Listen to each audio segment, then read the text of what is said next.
Hello, everyone. My name is Henri Gordon-Smith. I am the founder and CEO of Agritecture. Agritecture is a global urban agriculture consulting firm. And I'm a Canadian, but I'm actually stranded in Muscat, Oman. I've been here about 117 days since I arrived here for a business trip in March, and I haven't been able to get a flight out. So it's a real pleasure to be joining you today to share something I'm especially passionate about, and I hope you're going to be passionate about, which is really urban agriculture and the farms of the future.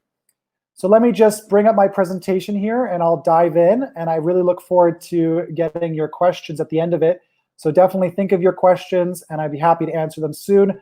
This presentation should take about 15 minutes and then we'll have time to answer your questions. So you should be able to see the slideshow now, just loading up here. So today I'm going to be talking about designing the farms of the future from your home computer.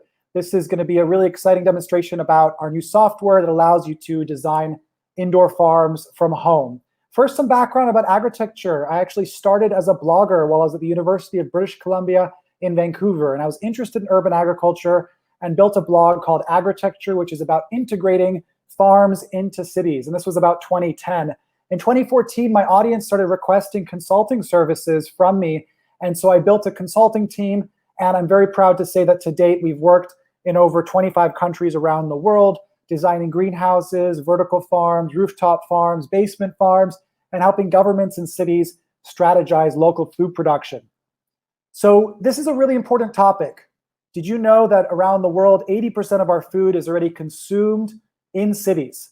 So that means that 80% of all the food globally is consumed in cities, and yet cities don't have agriculture. Most cities don't even have plans to protect their own food supply.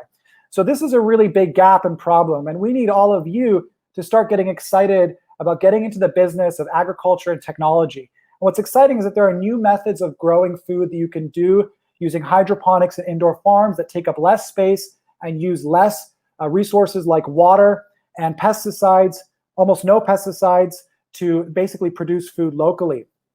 This is why the trend is happening now, why this is getting very popular, even since I started the blog in 2010. The first reason is the rising demand for local food. As consumers, we care about quality, we want to support local farms, and there's data that suggests that the consumers want that and are willing to pay more for that. Another one is that food is really connected to equity. So whether it's race issues, whether it's issues with immigrants and integration, food is connected to that. Often the people that have the least access to food in our societies are also the people that have been left behind in other ways. So when we grow food in urban environments, with community gardens, for example, or school farms, we start to balance that equity. Climate change is creating a lot of attention on the fragility of our food supply and putting pressure on the traditional ways of growing. When we grow outdoors, it's subject to pests, it's subject to bad weather. When we grow indoors, we can protect it from that. So that's a trend that's driving it as well. Another trend, number 4, is that we all crave to be more connected to nature. We want more greenery in our cities. We want to have that experience of having nature in the city, and so that's also driving interest in urban agriculture. As we've moved to cities, we've actually valued agriculture less, and so what's happening is the age of farmers is going up in the US, Canada, Europe, most of the developed world. The ages are above 55 years old, which is a problem because now we don't have young people excited about agriculture, which in itself is a knowledge security and food security issue that we need to solve. Technological advances like LEDs, IoT, and automation have also made it possible to optimize the growth of farms indoors. And so what we're talking about is really high-tech farms or smart farms brought back to the city. And obviously with COVID-19, that really has accelerated interest in this topic. So I want to show you how you can get involved and do this even if you're staying at home as you should. But before I get into that, I want to have you think about something else.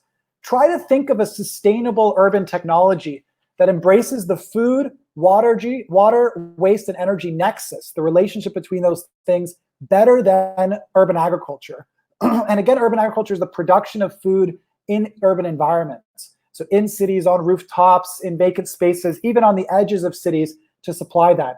Now, it's my belief that urban agriculture embraces this nexus better than any other urban technology. So if we want to develop the sustainable development leaders of the future, if we want to develop the sustainable technologies of the future, we need to understand the relationships between food, water, waste, and energy. And urban agriculture can do that, which is why it's so important that cities and entrepreneurs and investors really focus on this topic and encourage it more globally. So what has Agritecture done to accelerate that? Well, beyond our consulting, we've actually developed Agritecture Designer, which is the first digital platform to accelerate urban ag entrepreneurs around the world. Now, this is a software that we just launched in April. We accelerated the launch of it in response to COVID-19. And what it does, it allows you to save so much time relative to the typical journey to understand how to farm, what kind of equipment you should use, what you should grow, who your customer is.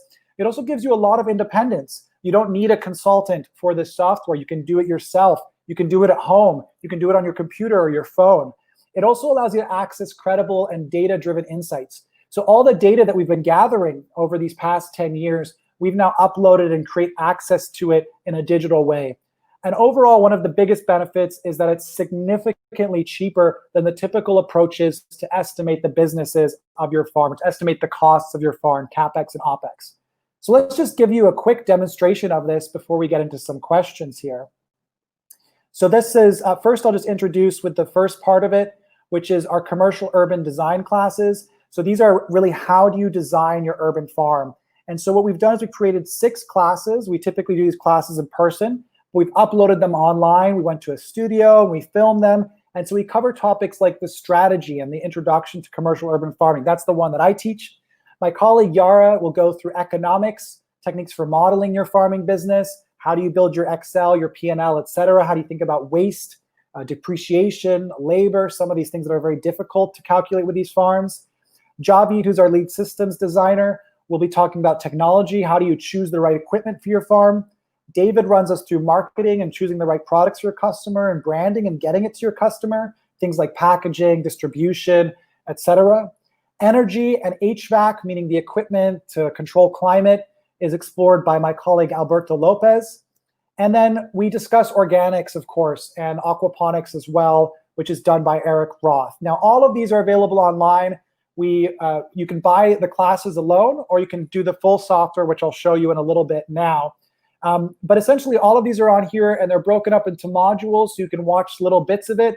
And then you can also download resources, research reports, Excel models, activities, to make sure you can demonstrate that you've learned what the topics were. Then we go into the actual software itself, which has a feasibility builder. So, a feasibility study is you saying, this is my idea for growing food in the city. Is it feasible? How much money will it make? How much food will it grow? How many people will it feed? That's what this software answers for you. And so you fill in a number of questions. I'll show you how it works in a moment. And then you get an output within a number of minutes on the financial overview of your farm, how much you should sell your product for, how much you can grow, as I mentioned, and the breakdown of the capital costs, the operational costs. We've also developed a market research tool in addition to this. So it's very important that you choose the pricing for your products right. And so what this tool allows you to do is you can kind of go to the stores with your phone, or you can look online at the various competitors and look at what products are being sold for. And you can actually update your model so that it becomes more realistic and viable. So again, all of this from your home computer. So let's take a look here at how it works. This is a short demonstration of the software that is now launched and live. So the first part is your vision. You answer a few questions and it actually gives you a report of your idea. And then it actually gives you a list of real farms that exist that are similar to your idea and are rated based on their relevancy. And so let me just go back here. Sorry, 1 second.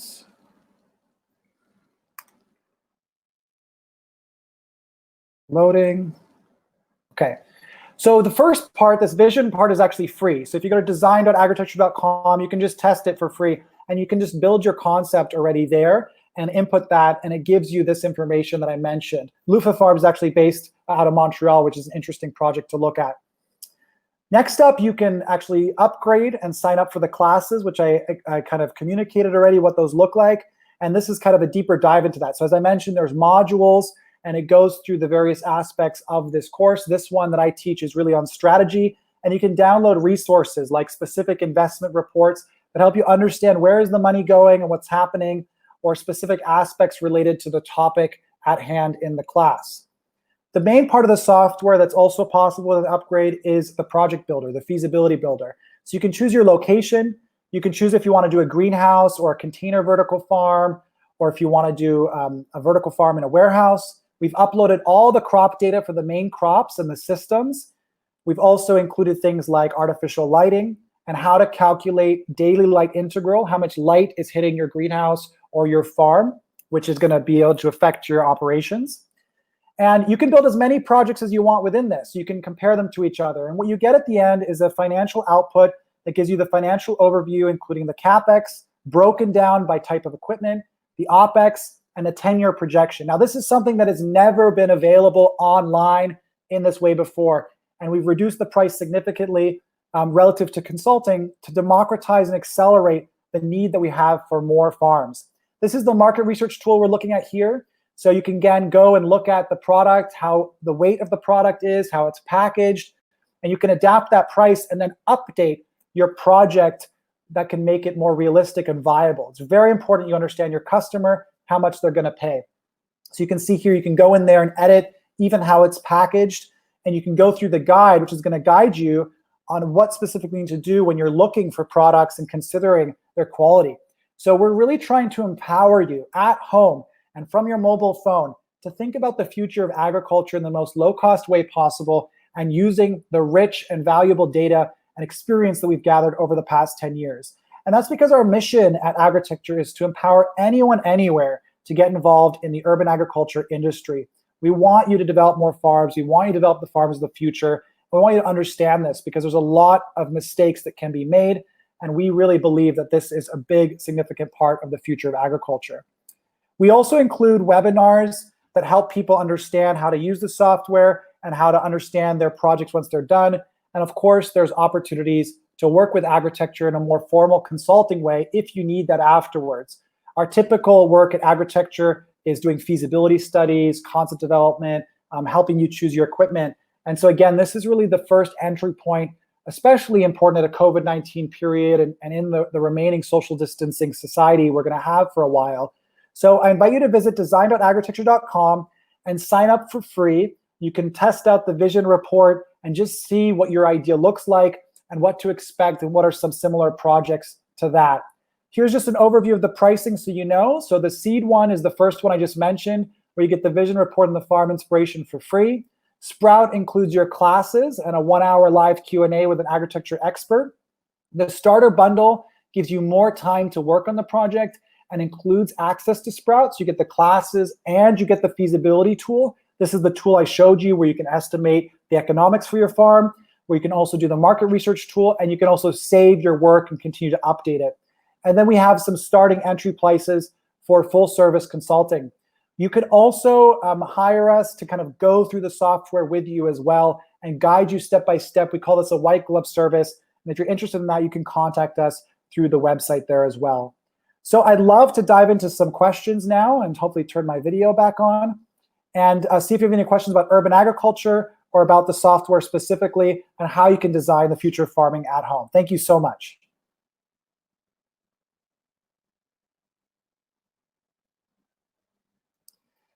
Thank you, Joyce O'Connor, for this question. So the software itself does work globally. The question is the software global? So we spent a lot of time looking at things like temperature data from around the world and looking at lighting data from around the world. And then we've done is we've uploaded that. So when you fill in your form for your farm and you input London, Ontario, for example, it actually already has that data in the background. Now, as far as the local data on the temperature or on the utility rates, the labor rates, there's a place for you to fill those in so you can override what's the core, the typical data in the model itself. So you can absolutely apply it, and it works all around the world. Agritecture is a global company, and so we definitely want to have it work everywhere. Thank you for that excellent question.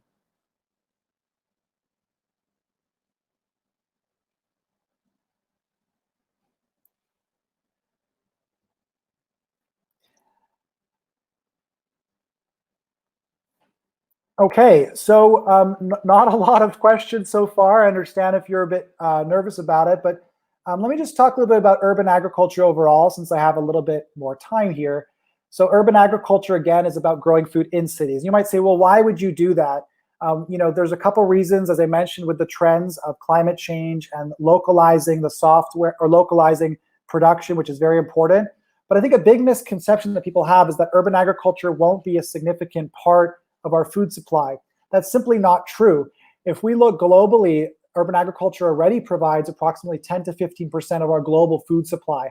And that often happens in developing countries where people actually grow some of their own food. They actually barter and trade with those food products. And I think that in the developed world, we've kind of said we don't need that anymore. But in fact, with the COVID-19 future and also with climate change, we've realized that we actually do need more self-sufficiency in our cities. So in 2018, a really interesting study was done. You can find it on our website on agritecture.com, and then just go to the research section. But this study actually looked at Google Earth data and analyzed all the available vacant spaces in cities around the world, rooftop spaces, vacant land spaces, even some indoor warehouse spaces that are left available were analyzed. And what that found is that globally, again, we can maintain 10 to 15% of our food supply, which is about a $90 billion, $90 billion economic benefit annually when you account for the ecosystem services of this. So this is a really significant market that's growing rapidly. We've also seen 350% year over year, if you look at that Ag Funder report, of investment into these high-tech approaches. So if you're an entrepreneur, there's actually great opportunity to raise money and to respond to this. The UAE has actually incentivized this very significantly with funds from Abu Dhabi. The UAE has a minister of food security. And so if you look at Singapore, Paris, New York, all around the world, countries and cities are actually incentivizing and encouraging local production because they know we need to have more food grown locally. We need to have more people in cities who know how to grow food. Marco has a question. How do you see urban agriculture changing over the next 10 years? That's a great question. I really like that.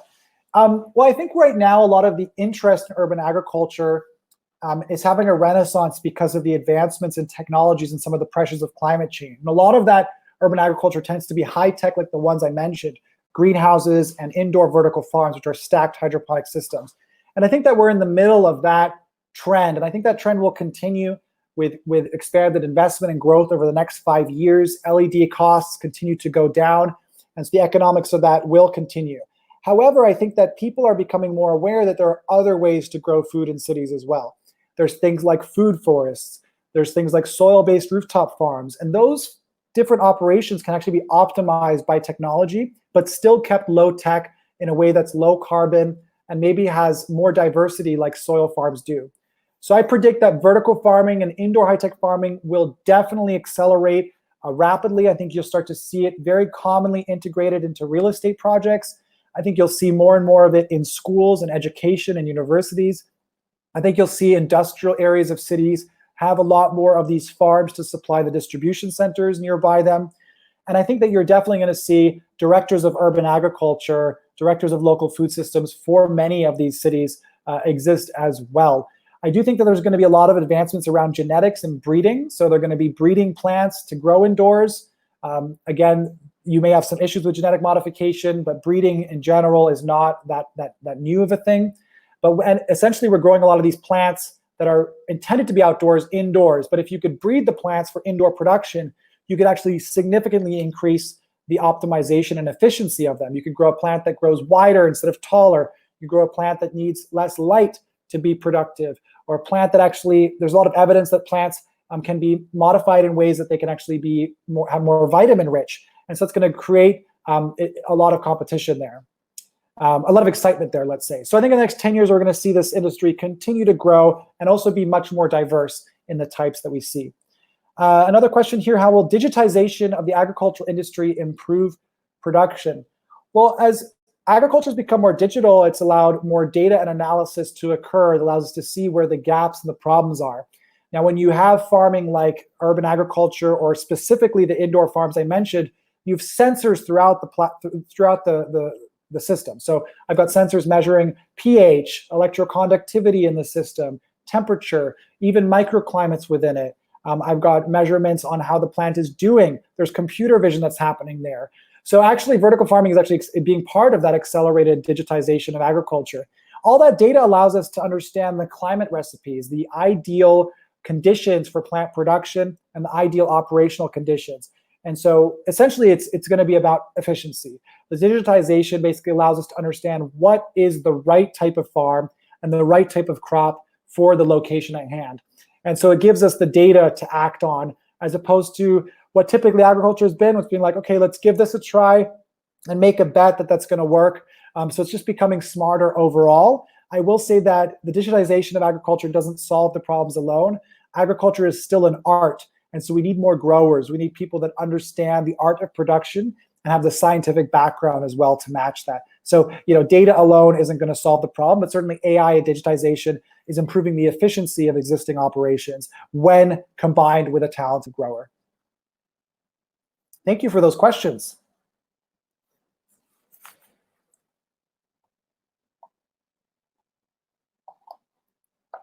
Okay, I guess let me see if there's any more questions. So if you want to, if you're interested in this topic, I definitely encourage you to check us out on social media at Agritecture if you want to be inspired. Instagram, we have a big Instagram account now that we show projects around the world.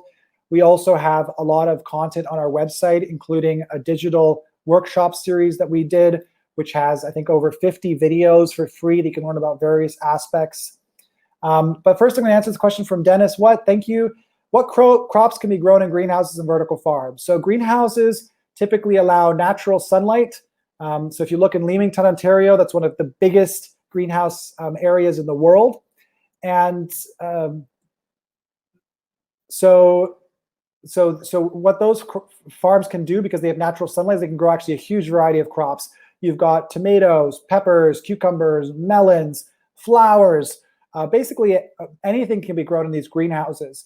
Now, when you use hydroponics, sometimes you get some more limitations because some crops prefer soil over that, but typically you can grow a lot of different crops in greenhouses. Vertical farms, you replace the sun with artificial light, so that limits the types of crops you can grow a little bit. So mostly what you're looking at there is small greens, microgreens, and then you're also looking at also having leafy greens, salad mixes, and herbs.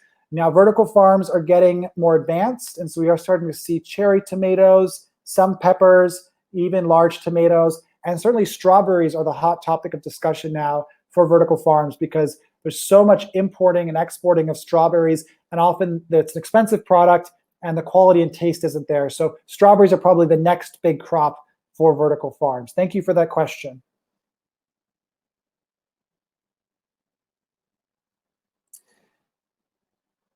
Let me know if you have any other questions. And again, I encourage you to check out Agritecture Designer. It's design.agritecture.com. And again, our website is also filled with tons and tons of free information, from research articles to podcasts. Actually, we have a really exciting podcast called Locally Grown In, where we actually feature a different city and we talk about the drivers and data for local production in those cities. So for example, we featured Toronto and we interviewed some farmers and the Toronto Food Policy Council, Youth Food Policy Council, that's been doing a lot of work to encourage youth there. And certainly Canada across the board has a lot of really exciting work being done in all of agriculture, but definitely in urban agriculture specifically.